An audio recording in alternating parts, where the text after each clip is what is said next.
Australia के ग्रामीण इलाकों से लेकर वेस्ट वर्जीनिया की पहाड़ियों तक दूर की एलियन सिविलाइजेशन से आने वाले सिग्नल्स को दुनिया के कुछ सबसे बड़े टेलीस्कोप सुन रहे हैं। Search for extra terrestrial intelligence यानी सेटी ये आर्टिफिशियल दिखने वाले इलेक्ट्रोमैग्नेटिक रेडिएशन को ढूंढने की एक कोशिश है जो शायद दूर के सौरमंडल में तकनीकी रूप से विकसित सभ्यताओं से आए हो। लेकिन अफसोस दशकों से इस फील्ड को मुश्किल से ही कोई डेटा मिल पाया है। लेकिन साल 2015 में बदलाव आया जब बिलियनेयर यूरी मिलर ने अब तक के सबसे बड़े सेटी प्रोग्राम में पैसे लगाए। इंटेलिजेंट लाइफ के संकेतों के लिए 10 लाख सितारों की खोज के लिए ब्रेक थ्रू लिसन प्रोजेक्ट। चलिए इस प्रोजेक्ट के बारे में आपको बताते हैं ये कैसे काम करता है। वेस्ट वर्जीनिया, ऑस्ट्रेलिया और दक्षिण अफ्रीका में टेलीस्कोप का उपयोग करते हुए ये प्रोजेक्ट रेडियो उत्सर्जन को ढूंढता है जो एक तारे की दिशा से आती है और जो फ्रीक्वेंसी में लगातार बदलती रहती है। ऐसा तब होता है जब कोई एलियन ट्रांसमीटर किसी ऐसे ग्रह पर होता है जो पृथ्वी की तरफ आगे बढ़ रहा हो। लेकिन अब ये दिक्कत आ रही है कि इन खोजों की वजह से डेटा के आंकड़ों में बाढ़ सी आ गई है जिसमें झूठे सकारात्मक शामिल हैं जो मोबाइल फोन, जीपीएस और मॉडर्न लाइफ के दूसरे पहलुओं से सांसारिक हस्तक्षेप द्वारा तैयार होते हैं। ऐसे में इस पॉइंट पर सेटी के लिए सिग्नल्स की तलाश में सबसे बड़ी चुनौती डेटा हासिल करना नहीं बल्कि इंसानों या पृथ्वी टेक्नोलॉजी से सिग्नल्स को अलग करना है। ऐसे सिग्नल्स से जिसे गैलेक्सी में कहीं और हम तकनीक के जरिए खोज रहे हैं और ऐसा करने के लिए मैन्युअली लाखों ऑब्जर्वेशन से गुजरना हकीकत में मुमकिन नहीं।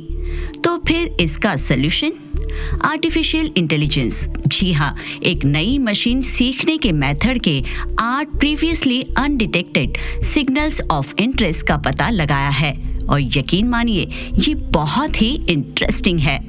स्वागत है आपका विज्ञान 360 में। आपको पता है ये जो 8 नए सिग्नल्स आ रहे हैं वो सितारों से आ रहे हैं जो पृथ्वी से बेहद करीब है और ऐसे में हो सकता है कि ये दूसरे ग्रहों पर एलियन इंटेलिजेंस के होने का इशारा हो सकते हैं।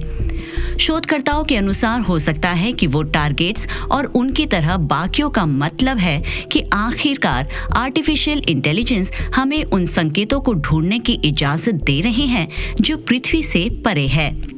एक्स्ट्रा टेरेस्ट्रियल इंटेलिजेंस के लिए ज्यादातर शिकार टेक्नो सिग्नेचर्स या ऐसे सिग्नल्स की है जो गलती से या किसी मकसद से एलियन टेक्नोलॉजी से आए हो सकते हैं। लेकिन वैज्ञानिक हिस्सों में टेक्नो सिग्नेचर्स को ढूंढने के लिए मशक्कत कर रहे हैं क्योंकि ऐसे कई इंटरेस्टिंग कैंडिडेट्स मौजूद हैं जिसमें से ज्यादातर इंटरफेरेंस से आते हैं। नए सिस्टम का मकसद शोधकर्ताओं को ब्रह्मांड से हमारे पास आने वाले डेटा की विशाल मात्रा का पता लगाने में मदद करना और काम के सिग्नल्स को ढूंढने और अधिक तेजी से उसे चुनने में हमारी मदद करना है। ये शोधकर्ताओं को तब फॉल्स पॉजिटिव्स को फिल्टर करने में सहायक हो सकता है जब इंस्ट्रूमेंट्स ह्यूमन टेक्नोलॉजी से इंटरफेरेंस को पिकअप करते हैं। शोधकर्ताओं ने सिस्टम को डिस्क्राइब करने वाले एक नए पेपर में लिखा है कि इसने पहले से ही 8 काम के promising extra terrestrial intelligence signals का पता लगा लिया है जिनकी पहचान पहले नहीं हुई थी। हालांकि वैज्ञानिकों का कहना है कि उन लक्ष्यों की बार-बार हुए ऑब्जर्वेशंस के बाद भी परिणाम स्वरूप समान सिग्नल्स का फिर से पता नहीं चल पाया है। न्यू सिस्टम पूरे ब्रह्मांड से आए हुए उन रेडियो सिग्नल्स पर जमा किए गए डेटा के जरिए शोध करती है। झूठे सकारात्मक महसूस होने वाले सिग्नल्स को छानने के बाद उनके पास 20,515 सिग्नल्स बचे। उनमें से उन्हें 8 काम के सिग्नल्स मिले।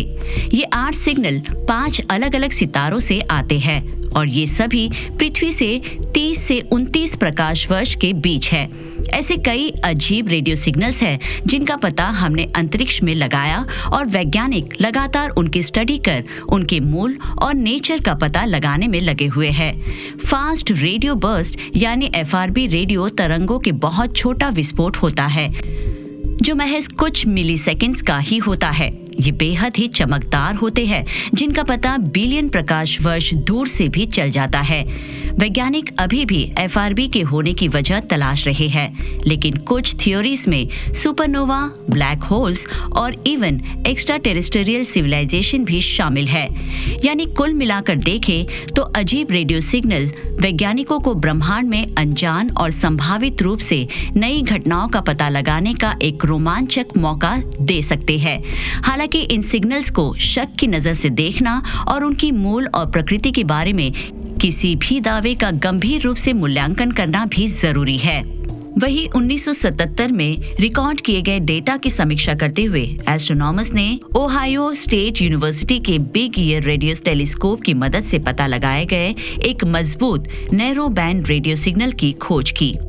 ये सिग्नल कॉन्स्टेलेशन सैजिटेरियस की दिशा से आते महसूस हुए, जिसमें एक्स्ट्रा टेरेस्ट्रियल ओरिजिन के प्रत्याशित लक्षण थे।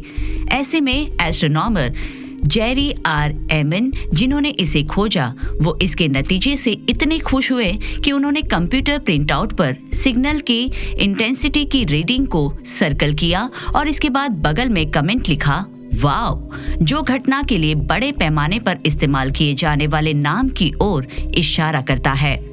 ये पूरा सिग्नल सीक्वेंस करीब 72 सेकंड तक चला। इस दौरान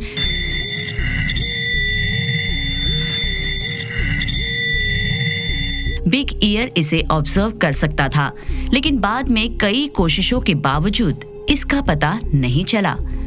नेचुरल और मानव निर्मित सोर्सेस के साथ उत्सर्जन होने की कई धारणाओं को आगे बढ़ाया गया, लेकिन इनमें से कोई भी सिग्नल को सही तरीके से नहीं समझ पाया। वाव सिग्नल ये अब तक के खोजे गए एक्स्ट्रा टेरेस्ट्रियल रेडियो ट्रांसमिशन में से सबसे मजबूत दावेदार बना। इसके बाद हमने कई अनगिनत रेडियो सिग्नल्स को खोजा जो अलग अलग डायरेक्शन से आ रहे थे। इनमें से एक प्रोक्सिमा सेंटोरी के डायरेक्शन से आया, जिसके बाद कई लोगों के दिल में ये उम्मीद जगी कि शायद एलियन सिविलाइजेशन हमसे कांटेक्ट करने की कोशिश कर रहे थे। लेकिन बाद में ये बात सामने आई कि रेडियो वेव्स की वजह मानव निर्मित तकनीकी गड़बड़ी थी।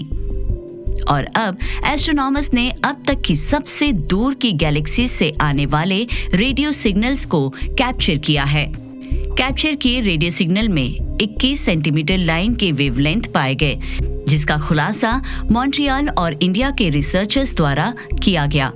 ये सिग्नल बेहद दूर की गैलेक्सी SDSS-J 0826 + 5630 से आए हैं, जिससे रिसर्चर्स को शुरुआती यूनिवर्स में जाकर देखने में मदद मिल सकती है।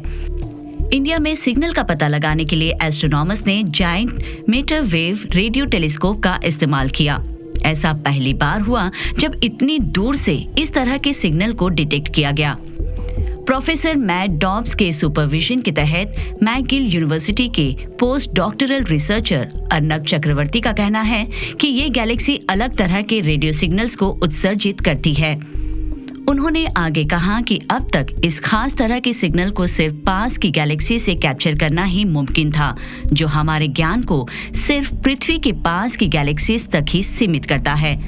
उन्होंने ये भी बताया कि शोधकर्ताओं ने रिकॉर्ड ब्रेकिंग डिस्टेंस से मंद सिग्नल को पकड़ने के लिए ग्रेविटेशनल लेंसिंग नाम के एक स्वाभाविक रूप से होने वाली घटना का इस्तेमाल किया। वैसे ग्रेविटेशनल लेंसिंग ये शब्द एल्बर्ट आइंस्टाइन की देन है, जो ये बताता है कि पास की चीज जब दूर की वस्तु के लिए मैग्नीफाइंग ग्लास के रूप में काम करती है, तब असल में ग्रेविटी दूर की बैकग्राउंड गैलेक्सीज की रोशनी को मोड़ती और बड़ा करती है। चक्रवर्ती ने आगे कहा, इससे हमें पृथ्वी से बहुत ज्यादा दूर पर मौजूद गैलेक्सीज की कंपोजिशन को समझने में मदद मिलेगी। स्टडी में शोधकर्ताओं ने कहा कि वे दूर की गैलेक्सी के गैस सामग्री के परमाणु द्रव्यमान को ऑब्जर्व करने में सक्षम थे, और जो उन्होंने पाया वो ये था कि ये खास गैलेक्सी हमें दिखने वाले तारों के द्रव्यमान से करीब दुगुनी है। टीम ने कहा कि पता चले कि सिग्नल दूर की गैलेक्सी से निकला था जब ब्रह्मांड सिर्फ 4.9 अरब साल पुराना था।